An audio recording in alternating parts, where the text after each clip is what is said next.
Mailbag time, bunch of stuff here. Big box. I don't think it's going to be very exciting though, but we'll see. Anyway, that's be the last thing we look at. And we've got a few other bits and pieces which could be interesting. We'll find out. Another item here. Let's see what's in here. I'm going to use a normal knife because I've got a lot of tape on this apparently. These are batteries. There's bolts and washers there. Desiccant. More bolts and washers there. Okay, I've shown these before when I've done another repair on something, so it's not too exciting. Here we go. 1222s, 22 ampere 12 volt batteries. So these are basically used for a repair I'm doing. I've done a video on it before. It's like a big green battery pack, MoveX I think it is. So I've got these for that. Let's just do some tests. Now I've tested the old batteries which I pulled out just to see what they were like, and they're both shot. Both the batteries and the other device were shot completely. So let's just see what we get from this using the phonometer. I hope you can see that okay. Let's probe on here. What do we get? Seems there's brand new batteries. Good reference point, 13 volts exactly, 8.6 ohms. Check the other one. Get on there. 30 volts, 8.5 ohms. Yep, they look fairly well matched, that's good. Date on here says AC241118. Does that mean these are over a year old already? Potentially. Right, don't forget to be links down below for things, if I can give you links for them.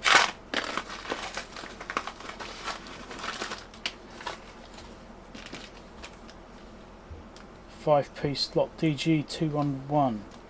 DG211. Why is that familiar? I'm just trying to think of what that is. DG211. Real? Fake? You be the judge. I don't know. Surface doesn't appear to be polished. Are they real? I've got no idea. I've got some anyway. These are spares in case I need them for a device which I've recently purchased. Who knows if they'll fail in the future, but I've got some because I could. Date codes are different. 83. Yeah, all the date codes are different. 36. That could be intentional though to throw.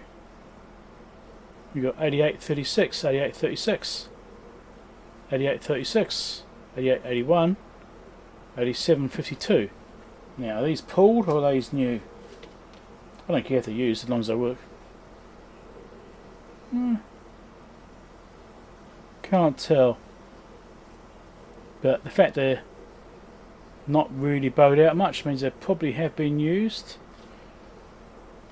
I don't know. They might be fake. So it's a risk you take in that. But well, we'll see if I need them or not in the end. But I have to see if I can find a way of testing them. Maybe I can. So I might be challenging to get into. With stickers on it.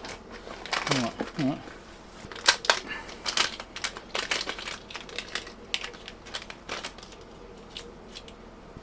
EL2039. Legs are a bit corroded.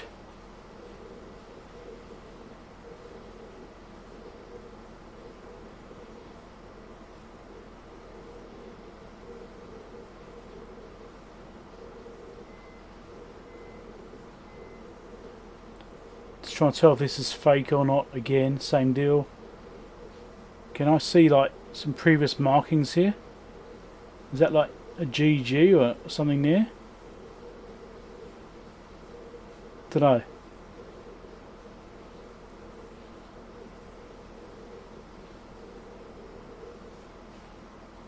Suspicious. That dimple there is not very deep. Could be fake. I mean, sometimes you get lucky with these chips that are actually real devices which have been pulled out of equipment. You know, it does happen. The fact that those pins are looking a bit corroded, yeah, but it's the markings look a little bit weird. I don't know. It could be fake. It could be real. I'll have to maybe see if I can figure out a way of testing it. And here's some more. In fact, these ones look completely different to the other one. Makes me even more suspicious. EL2039. Same date codes. But you never know, might have been both at the same device. Let's have a look. Pins are nice and shiny. Yeah. Don't know. Doesn't really help. But yeah. Is it real? Is it not? I don't know. The markings look better. This one looks more legitimate to me, even though the pins look a bit pristine. I don't know. Maybe they've been retinned. But, or replated. The dimple looks better. Height looks kind of about right. It's halfway. It's not like it's been etched away. So I don't know. Hard to tell. But it definitely looks different to the other one, doesn't it?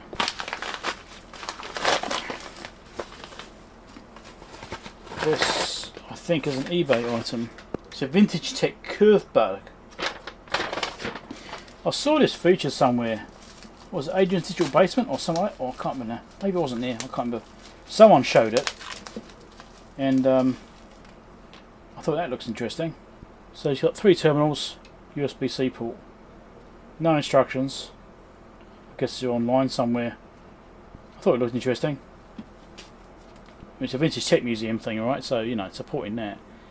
I don't actually remember much about it now. It was a while ago when I saw that video. It just took a while to arrive because things from the US take weeks. They take even weeks to even leave the US. I've ordered something 3 weeks ago. It still hasn't actually left the US yet. Yeah, I think this was about 6 weeks ago I got this. But yeah, I don't remember too much about it. Look it up. Curvebug. Maybe I'll chuck a link down below. Multiple items in this bag. It's getting even better.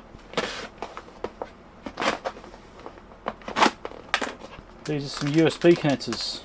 USB-C connectors. I think these are meant for Samsung phones. Or just USB connectors in general, maybe. You've got the USB-C multiple points, so you can do all of the connections there. Look. Surface mount. I didn't have any of this particular style, I think, so I got some. Might be related. Any more bags that will go through to get into it. Bag, inside a bag. Okay, this I hope is right. Let's open it and have a closer look. I think it's right. Let's have a closer look. This is a phone repair part. So yeah, that looks fine. My stepson had a phone which is charging was playing up, and I tried replacing the connector on it, and it still wouldn't work. You know, USB-C connector, which is why I got those other ones. And I replaced it, and what actually happened is when I was replacing it, I accidentally melted that connector there. And that is for the touch sensor as well for the screen. So I thought, oh, okay, it wasn't that expensive to get a whole board, so you know that was like an emergency repair. I had those connectors which fitted. And you know, I did that, but it still didn't charge. And then I melted that connector for the touch sensor on the screen. So I thought, oh, sorry, I was getting a new board. It wasn't that expensive, and so I will replace that next time I see him, I guess. He's since bought another phone. He wanted to get a new one anyway, but I think he's still got his old one. The trading was like $20. It wasn't worth trading it in. So I'll put this into his phone. Hopefully it will fix it. If it fixes it, then he can sell his old phone. So another bag, and it's got these ones in it. Let's open these up. Bags inside bags with bags. What are these? IC sockets. So also, can I show you? These are just round pin IC sockets. I'll try and get something so you can see it. There you go. Just round pins. I didn't have many round pin sockets, so I've got a few different ones. 8 pin. Well, these like probably those 2, 4, 6, 8. That's 16 pin. Those are 14 pin. So yeah, just a few of them. Just to get some round pin ones, because round pins are better than the wiper type. They do give a better contact. So if you're doing something which may require a good connection, then it's good to use this type. These aren't gold plate. You can get gold plate ones as well, but these are just nickel ones, so they're not quite the same, but they're still good enough. And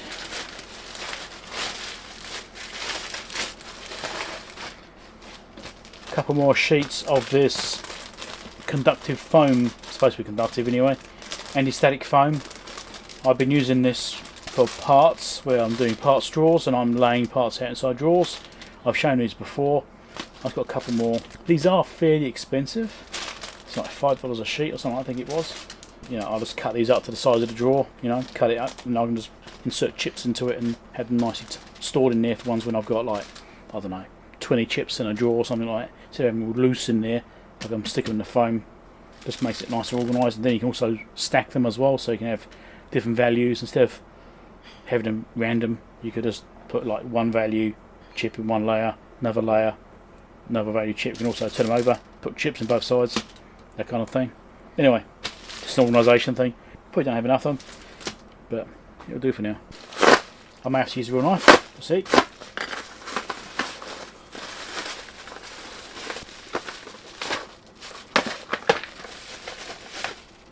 Fans. A couple of Noctua fans. 60 by 25mm. And this is for a potential project. I mean, I don't have any 60mm fans. I thought I'd get some, and I may or may not end up using it on this particular item. I'm not sure yet. Noctua fans are known for being quieter than standard fans because of rubber mounts, cabling options, connector stuff. Nice. It's a 3-wire setup. Yeah, 3-wire setup. So that's what we got on the PWM output or something. So yeah, just two of them. Like I said, I may not even use it for the thing I was thinking of for various reasons, but I've got it in case I do, and at least now I've got some 60mm fans. So if I do need to put a 60mm fan into something, I've got the option. So these are from AliExpress and they look fine, they look legitimate. Can't see any reasons for those to be suspected as being fake or anything, so cool. Not too expensive. Now, usual thing, if you can figure out where this came from, put it down below in the comments. But you're only allowed to give wrong answers, just to be clear. So if you put the right answer down there, this is no good.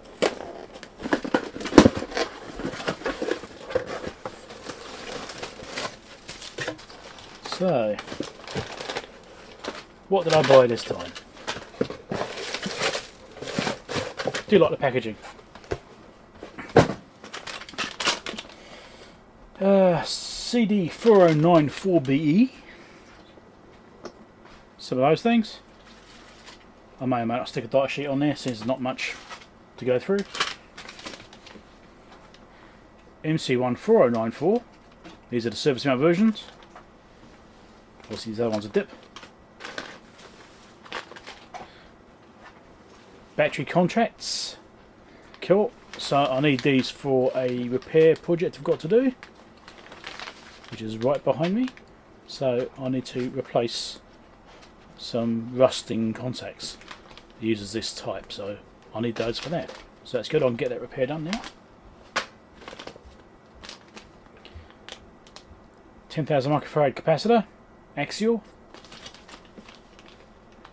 These weren't cheap. Again, I need these for repair. Now, fortunately, these are only 85° rated.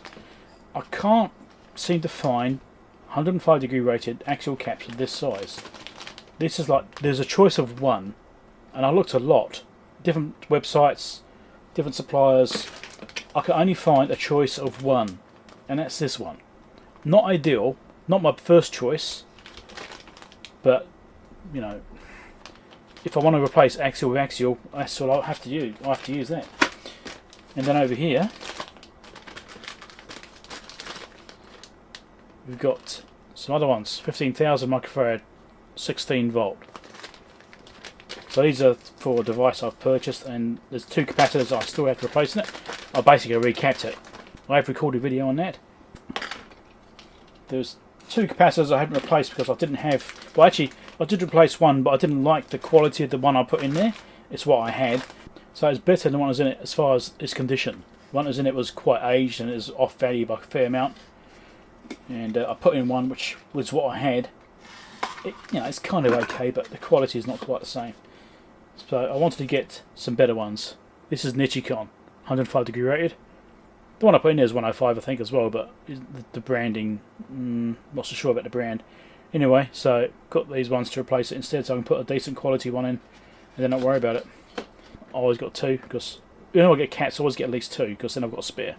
Always get a spare. Same for these, I need one, I've got two. These were not cheap. These were better. But yeah. Anyway, that's those. Last box. Let's see what's in this thing.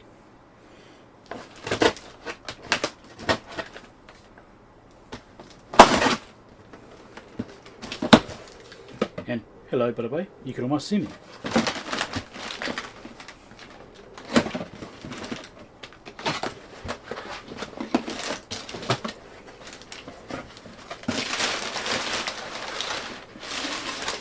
And as I expected, not too exciting, I'm afraid.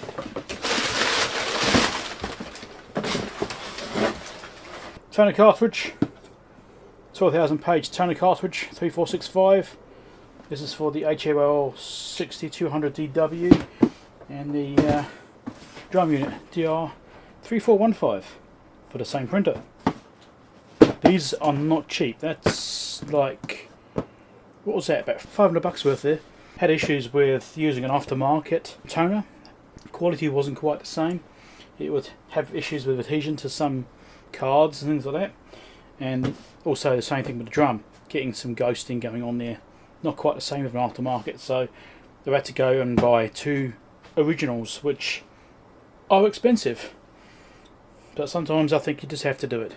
Just go over there if you're not already subscribed. There's other things to watch down below there. Repair videos and test equipment stuff, or other mailbag videos, electronics related stuff. Check those out if you're more interested in those. And there's a Patreon support link over there if you want to become a Patreon, help support the channel, help me to buy things for mailbag or bits of test equipment to fix. Test equipment is what I really want to do, and it's really expensive these days, so all the money I can get helps to go towards that. Yeah. Catch you later.